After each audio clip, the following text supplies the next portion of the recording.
car up, and I'll show you what I mean.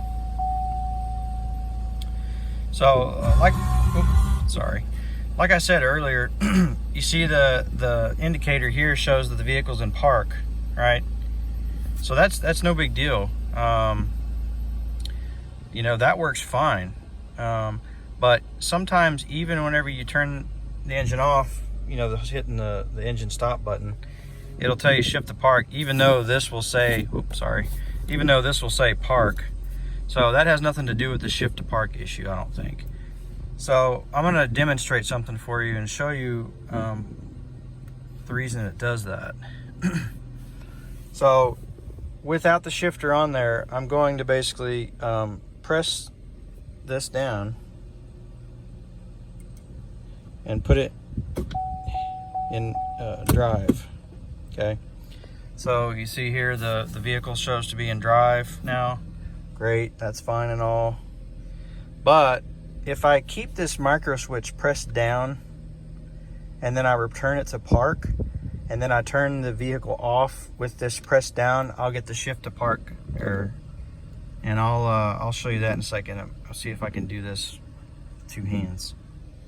So push the button down, put it in park, keep this button depressed. I'm gonna try to do it with my arm here. I'll keep the button depressed and then I'm gonna turn it off. See right there? Shift to park. Action required. And see, the thing is like that, you know, the car stays on, and that's where people have issues, where they have to like start and stop the button and all that, and you know, basically they have to do it multiple times in order for the shift to park light to go away.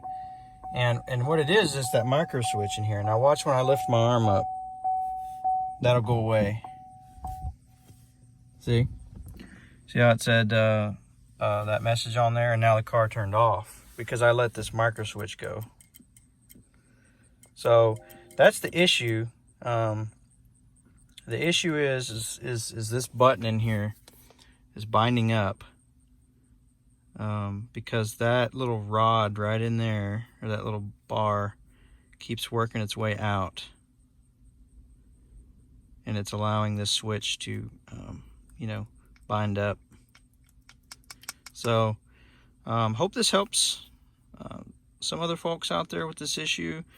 I would just in order to fix this rod wiggling out, the only thing I would recommend is maybe just push the rod back in where it's equal on both sides, and then put a dab of some sort of glue or epoxy just on the end of the rod to kind of hold it in place.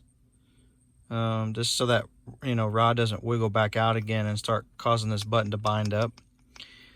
But anyways, I guess leave some comments, you know, if you have any additional questions, and I'll try to assist where I can. But I really think that's the problem.